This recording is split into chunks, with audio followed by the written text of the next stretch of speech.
Assalamualaikum warahmatullahi wabarakatuh.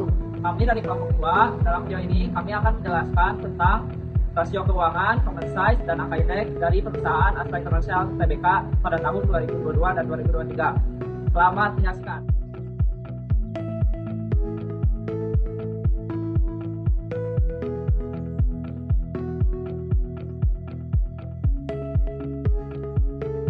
Di sini saya akan menjelaskan rasio keuangan liquidity ratio.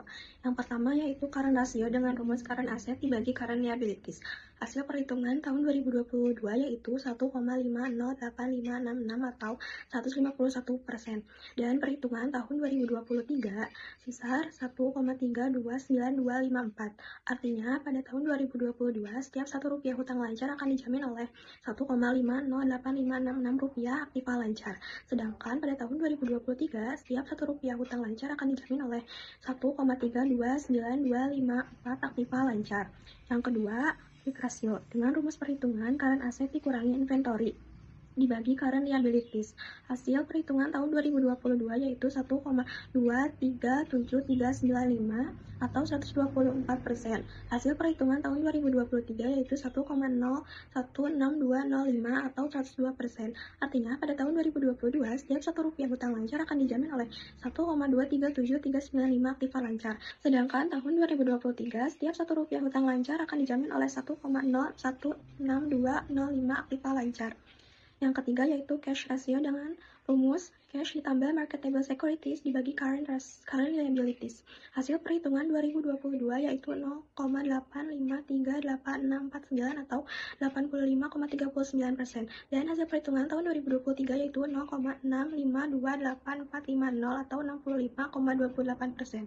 Artinya, pada tahun 2022, setiap Rp1 hutang lancar akan dijamin oleh 0,853864 rupiah kas dan efek. Sedangkan, pada tahun 2023, setiap Rp1 hutang lancar akan dijamin oleh 0,6528450 kas dan efek. Oke, rasio keuangan selanjutnya yaitu solvability ratio.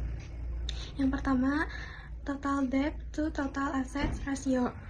Hasil tahun 2022 yaitu 0,69871 atau 69,87%, dan tahun 2023 0,72 atau 72%.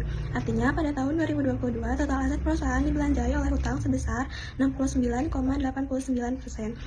Setiap Rp1 total aktiva menjamin 0,698711 total hutang. Sedangkan pada tahun 2023 total aset perusahaan dibelanjai hutang sebesar 72%, di mana setiap Rp1 total aset menjamin 0,72 total hutang.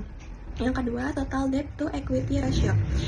Tahun 2022 menghasilkan 1,61044 atau 116%, dan tahun 2023 menghasilkan 1,27899 atau 127%.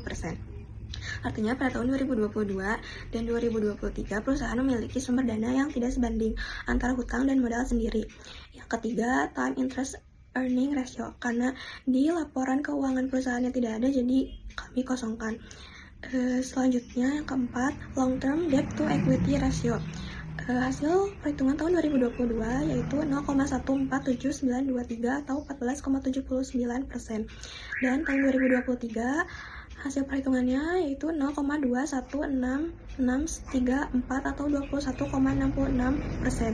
Artinya pada tahun 2022 modal perusahaan dibelanjai oleh hutang jangka panjang sebesar 14,79%. Sedangkan pada tahun 2023 modal perusahaan dibelanjai oleh hutang jangka panjang sebesar 21,66%. Saya akan menjelaskan activity ratio. Pada poin pertama ada total aset turnover. Cara perhitungannya net sales per total aset. Pada tahun 2022, aktiva perusahaan berputar selama setahun sebanyak 3 kali. Sedangkan pada tahun 2023 sebanyak 0,71 kali. Pada poin kedua ada receivable turnover. Cara perhitungannya net credit on sales per average receivable. Pada tahun 2022, pengumpulan piutang perusahaan selama setahun berjalan sebanyak 0,73 kali. Sedangkan pada tahun 2023 sebanyak 2,34 kali. Pada poin ketiga ada average atau receivable collection period. Perhitungannya average receivable kali 360 per net credit on sale. Pada tahun 2022, rata-rata piutang tertagih adalah setiap 121,25 hari. Sedangkan pada tahun 2023, setiap 154,0187,955 hari. Pada poin 4, ada inventory turnover. Cara perhitungannya, cost of goods sold per average inventory. Pada tahun 2022, perputaran persediaan perusahaan selama setahun adalah sebanyak 2,28 kali. Sedangkan pada tahun 2023 adalah 5,34 kali. Pada poin kelima, ada average day inventory.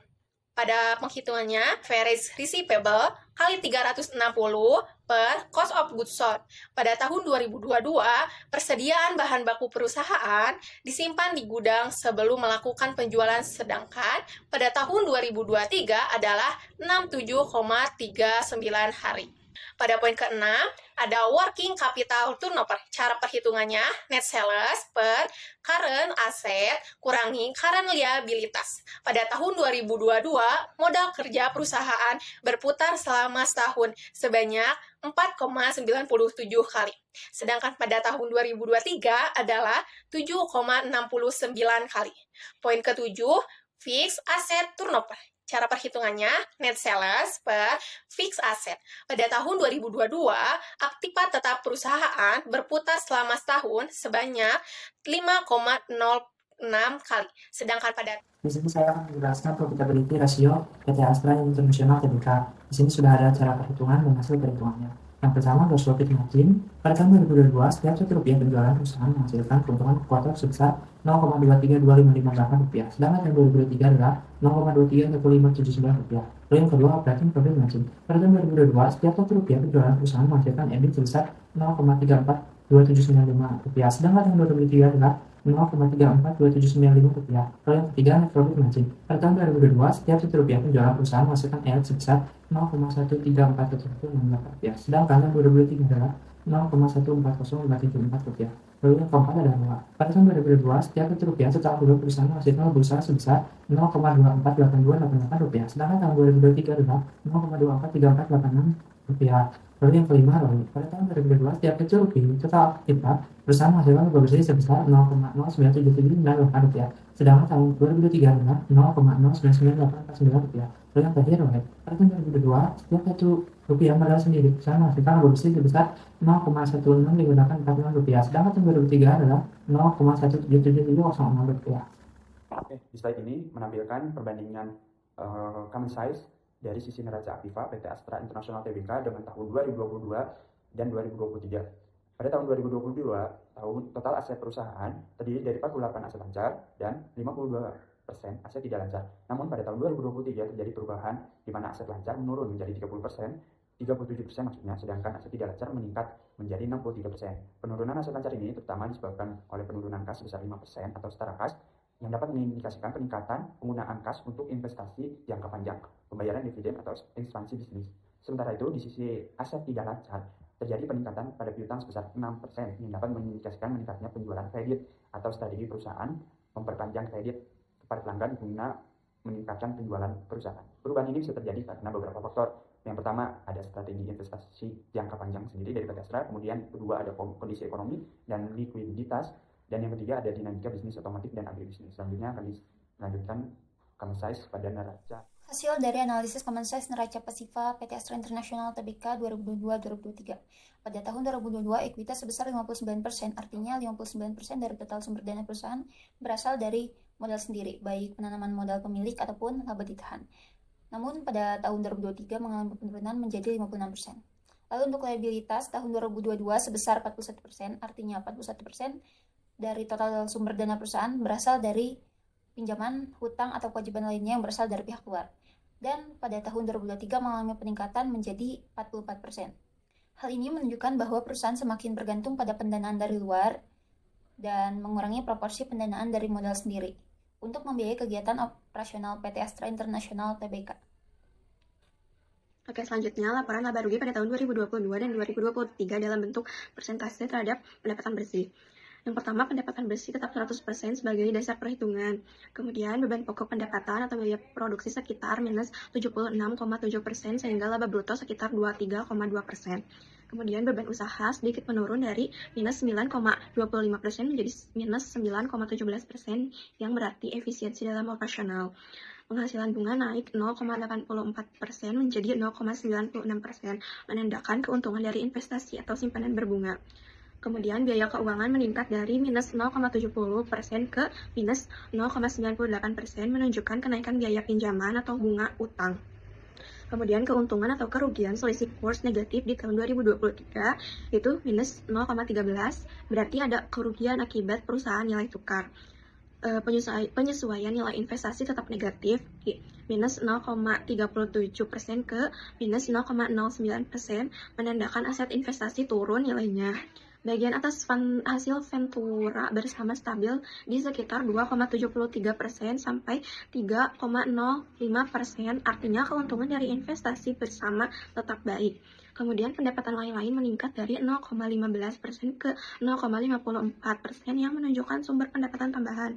Laba sebelum pajak naik dari 16,72% ke 17,29%, yang berarti perusahaan lebih menguntungkan.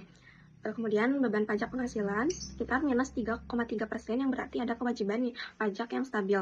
Dan yang terakhir, laba tahun berjalan meningkat dari 13,41% ke 14,06%, menunjukkan pertumbuhan keuntungan bersih perusahaan. Jadi secara keseluruhan, perusahaan mengalami peningkatan profitabilitas dari tahun 2022 ke 2023. Pada bagian ini, saya akan membahas mengenai hasil perhitungan analisis angka indeks dari PT Astra International Tbk pada tahun 2022 dan 2023. Dapat dilihat, pada bagian ini terdapat grafik yang menunjukkan adanya perubahan atau perbandingan nilai aktiva dari 2 tahun terakhir, yaitu dengan tahun 2022 sebagai common base-nya. Di dalam grafik ini, terlihat adanya peningkatan dan penurunan aktiva yang cukup jelas. Nah, untuk akun-akun yang mengalami peningkatan secara signifikan ini terjadi pada properti pertambangan dan juga persediaan. Hal ini terjadi karena adanya investasi besar dalam sektor pertambangan dan juga kesiapan perusahaan dalam menghadapi permintaan yang lebih tinggi. Di sisi lain, PT Astra juga mengalami penurunan aktiva yang terjadi pada kas dan setara kas, juga aset lancar dan piutang usaha bersih. Hal ini terjadi karena kas kemungkinan besar digunakan untuk mendanai ekspansi investasi jangka panjang maupun percepatan penagihan piutang atau perubahan strategi dalam pengelolaan modal kerja. Dari sini kita dapat mengetahui bahwa PT Astra sedang berada di dalam fase pertumbuhan dan ekspansi. Hal ini baik untuk perusahaan, namun jika perusahaan tidak bisa mengelolanya dengan baik, perusahaan akan mengalami kerugian yang cukup besar. Selanjutnya, saya akan menjelaskan tentang neraca pasifa angka indeks, di mana tahun base-nya itu ada pada tahun 2022. Yang pertama, ada pinjaman jangka pendek sebesar 117,2%, yang dimana terjadi peningkatan. Selanjutnya, ada utang usaha sebesar 107,66%, di mana terjadi peningkatan. Selanjutnya, ada bagian jangka pendek dari utang jangka panjang sebesar 111,8%, yang dimana terjadi peningkatan. Selanjutnya ada liabilitas jangka pendek lainnya sebesar 96,9%, yang dimana terjadi penurunan. Selanjutnya ada jumlah liabilitas jangka pendek sebesar 104,9%, yang dimana terjadi peningkatan. Selanjutnya ada utang jangka panjang setelah dikurangi bagian jangka pendek sebesar 150,5%, yang dimana terjadi peningkatan. Selanjutnya ada liabilitas jangka panjang lainnya, dimana sebesar 111,61%, yang dimana terjadi peningkatan. Selanjutnya ada jumlah liabilitas jangka panjang sebesar 139,42%, yang dimana terjadi peningkatan. Selanjutnya ada jumlah liabilitas sebesar 115,15%, yang dimana terjadi peningkatan. Selanjutnya ada jumlah ekuitas sebesar 102,75%, yang dimana terjadi peningkatan. Selanjutnya jumlah liabilitas dan ekuitas sebesar 107,83%, yang dimana terjadi peningkatan. Pada kesimpulannya, neraca pasifa angka indeks ini banyak terjadi peningkatan daripada penurunan, karena penurunannya itu cuman ada pada liabilitas jangka pendek saja.